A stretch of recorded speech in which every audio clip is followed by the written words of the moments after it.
Alright, Goober. We're reading chapter 11, which means tomorrow we'll finish the book. That's kind of crazy.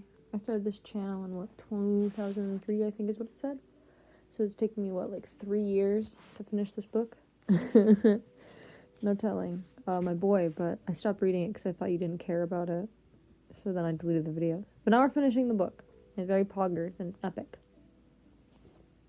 Because I'm finishing the book, if you want, you can just, hear the whole book in one sitting. Alright, chapter 12. Her mother shook her gently awake. Oh, wait. There's the chapter art. Why the fuck was it piss yellow? There's the chapter art. Wow. There's your son, who just got startled awake. Yeah? Okay. Alright, chapter 12. Her mother shook her gently awake. Coraline, she said, darling, what a funny place to fall asleep. And really, this room is only for best. We looked all over the house for you. Coraline stretched and blinked. I'm sorry, she said. I fell asleep. I can see that, said her mother. And wherever did that cat come from? He was waiting by the front door when I came in. Shot like a bullet as I opened it. Probably had things to do, said Coraline. Then she hugged her mother so tightly that her arms began to ache. Her mother hugged Coraline back. Dinner in 15 minutes, said her mother. Don't forget to wash your hands, and just look at those pajama bottoms. What did you do to your poor knee? I tripped, said Coraline. She went into the bathroom, and she washed her hands and cleaned her bloody knee. She put ointment on her cuts and scrapes. She went into her bedroom, her real bedroom, her true bedroom. She pushed her hands into the pockets of her dressing gown and pulled out 3 marbles and a stone with a hole in it, the black key, and an empty snow globe. She shook the snow globe and watched the glittery snow swirl through the water to fill the empty world. She put it down and watched the snow fall, covering the place where the little couple had once stood. Coraline took a piece of string from her toy box, and she strung the black key on the string. Then she knotted the string and hung it around her neck. There, she said. She put on some clothes and hid the key under her t-shirt. It was cold against her skin. The stone went into her pocket. Coraline walked down the hallway to her father's study. He had his back to her, but she knew, just on seeing him, that his eyes, when he turned around, would be her father's kind gray eyes, and she crept over and kissed him on the back of his balding head. Hello, Coraline, he said. Then he looked around and smiled at her. What was that for? Nothing, said Coraline. I just miss you sometimes, that's all. Oh, good, he said, and put the computer to sleep, stood up, and then, for no reason at all, he picked Coraline up, which he had not done in such a long time. Not since he had started pointing out to her she was much too old to be carried, and he carried her into the kitchen. Dinner that night was pizza, and even though it was homemade by her father's, the crust was alternatively thick and doughy and raw, or too thin and burnt. And even though he had put slices of green pepper on it, along with little meatballs and all things pineapple chunks, Coraline ate the entire slice she had been given. Well, she ate everything except for the pineapple chunks. Soon enough it was bedtime. Coraline kept the key around her neck, but she put the gray marbles beneath her pillow, and in the bed that night Coraline dreamed a dream. She was at a picnic under an old oak tree in a green meadow. The sun was high in the sky, and while there were distant fluffy white clouds on the horizon, the sky above in her head was deep, untroubled blue. There was white-lined cloth laid on the grass, with bowls piled high with food. She could see salads and sandwiches, nuts and fruits, jugs of lemonade and water, and thick chocolate milk. Coraline sat on the side of the tablecloth, while 3 other children took a side each. They were dressed in the oddest clothes. The smallest of them, sitting on Coraline's left, was a boy, with red velvet knee breeches, and a frilly white shirt. His face was dirty, and he was piling his plate high with boiled new potatoes and with what looked like cold whole cooked trout. "This is the finest picnic, lady," he said to her. "Yes," said Coraline. "I think it is. I wonder who organized it. Why, I rather think you did, miss," said a tall girl sitting opposite Coraline. She wore a brown, rather shapeless dress, and had a brown bonnet on her head, which tied beneath her chin. "And we are more grateful for it, and for all than ever words can say." She was eating slices of bread and jam, definitely cutting the bread. Yeah, deftly cutting the bread from the large golden brown loaf with a huge knife, then spooning on the purple jam with a wooden spoon. She had jam all around her mouth. "Aye, this is the finest food I'd eaten in centuries," said the girl on Coraline's right. She was a very pale child, dressed in what seemed to be a spider webs, with a circle of glistening silver set in her blonde hair. Coraline could have sworn the girl had two wings, like dusty silver, but butterflying wings, not bird wings, coming out of her back. "Did you yell at me?" "Mr. Man!" he wants out. Give me a sec. The girl's plate was piled high with pretty flowers. She smiled at Coraline as if it had been a very long time since she had smiled, and she had almost, but not quite, forgotten how. Sorry.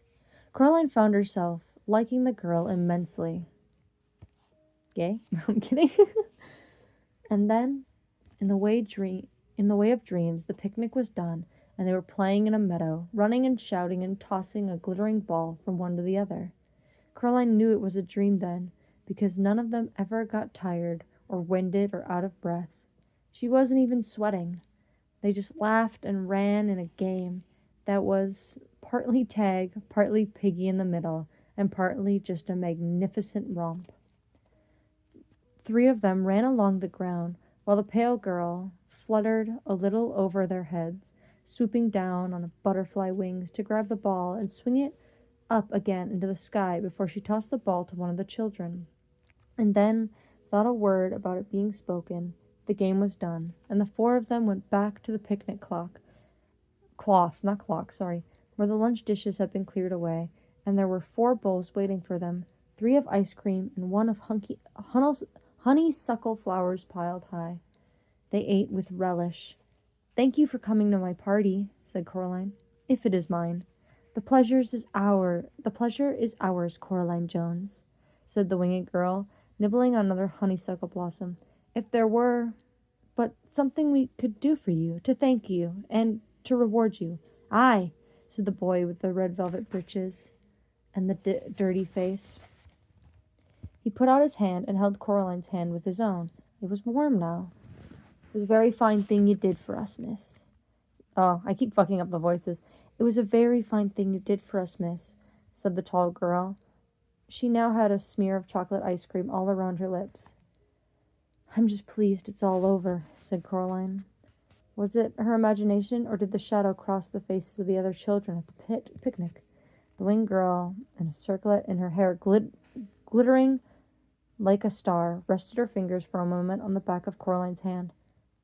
"It is over, and done with for us," she said. "This is our stagging post. From here, we 3 will set out for uncharted lands, and what comes after, no one alive can say." She stopped talking. "There's a but, isn't there?" said Coraline. "I can feel it, like a rain cloud." The boy on her left tried to smile bravely, but his lower lip began to tremble, and he bit it with his upper teeth and said nothing. The girl in the brown bonnet shifted uncomfortably and said, "Yes, miss." "But I got you 3 back," said Coraline. "I got Mom and Dad back. I shut the door. I locked it. What more was I meant to do?" The boy squeezed Coraline's hand with his. She found herself remembering what it had been. When it had been. She found herself remembering when it had been she trying to reassure him. When he was a little more than a cold memory in the darkness. Well, can't you give me a clue? Asked Coraline. Isn't there something you can tell me? The beldam swore by her good right hand, said the tall girl, but she lied. My governess, said the boy, used to say that nobody is ever given more to shoulder than he or she can bear. He shrugged as he said this, as if he had not yet made his own mind up whether or not it was true. We wish you luck, said the winged girl. Good fortune and wisdom and courage, although you have already shown that you have all three of these blessings, and in abundance. She hates you, blurted out the boy. She hasn't lost anything for so long. Be wise, be brave, be tricky. But it's not fair, said Coraline in her dream, angrily. It's just not fair. It should be over. The boy with the dirty face stood up and hugged Coraline tightly. Take comfort from this, he whispered. Thou'rt alive, thou'st livest. And in her dream, Coraline saw that the sun had set and the stars were twinkling in the darkened sky. Coraline stood in the meadow, and she watched the three children, two of them walking, one flying, went away from her across the grass, silver in the light of the huge moon. The three of them came to a small wooden bridge over a stream. They stopped there and turned and waved. Coraline waved back, and what came after was darkness. Coraline woke in the early hours of the morning, convinced she had heard something moving, but unsure what it was. She waited. Something made a rustling noise outside her bedroom door. She wondered if it was a rat. The door rattled. Coraline clambered out of bed. Go away, she said sharply. Go away, or you'll be sorry. There was a pause. Then whatever it was scuttled away down the hall. There was something odd and irregular about its footsteps, if they were footsteps. Coraline found herself wondering if it was perhaps a rat with an extra leg. It's over, isn't it? She said to herself. Then she opened the bedroom door. The gray pre-dawn light showed her the whole of the corridor completely deserted. She went towards the front door, spanning a hasty glance back at the wardrobe door, mirror hanging on the hall at the other end of the hallway, seeing nothing but her own pale face staring back at her, looking sleepy and serious. Gentle, reassuring snores came from her parents' room, but the door was closed. All the doors off the corridor were closed. Whatever that scuttling thing was, it had to be here, somewhere. Coraline opened the front door and looked at the gray sky. She wondered how long it would be until the sun came up, wondered whether her dream had been a true thing, while knowing in her heart that it had been. Something she had taken to be a part of the shadows under the hall couch detached itself from beneath the couch and made a mad, scrambling rush on its long white legs, heading for the front door. Coraline's mouth dropped open in horror, and she stepped out of the way of the thing that clicked and scuttled past her and out of the house, running crab-like on its too many tapping, clicking, scurrying feet. She knew what it was, and she knew what it was after. And she knew what it was after. She had seen it too many times in the last few days, reaching and clutching and snatching and popping black beetles obediently into the other mother's mouth, 5-footed, crimson-nailed, the color of bone, was the other mother's right hand. It wanted the black key.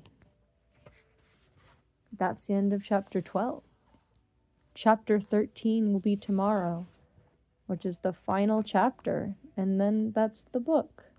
That is the whole diggity-dang book. And lucky you, chapter 13 has 2 pictures, which is pretty freaking cool, if you ask me.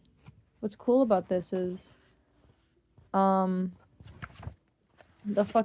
this is the 10th anniversary edition, the back of the book has, little, like, guides pointing out secrets to you, and it also has a written out Q&A about the book, which is cool. If you want to hear all that, you can ask me, but I'm personally not going to read it unless you ask. Oh, apparently Storm's being a pouty baby. Blow him up. Only option. Sorry. One less friend. Blow him up. I'm Big Eepy, and I think I deserve kisses. I can't wait. I don't know when you'll listen to this, but next Thursday I'm coming down.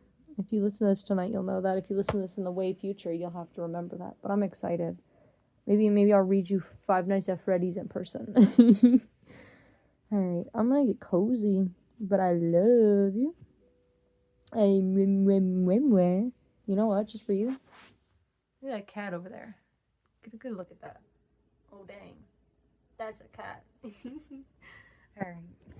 Good night, sweetie.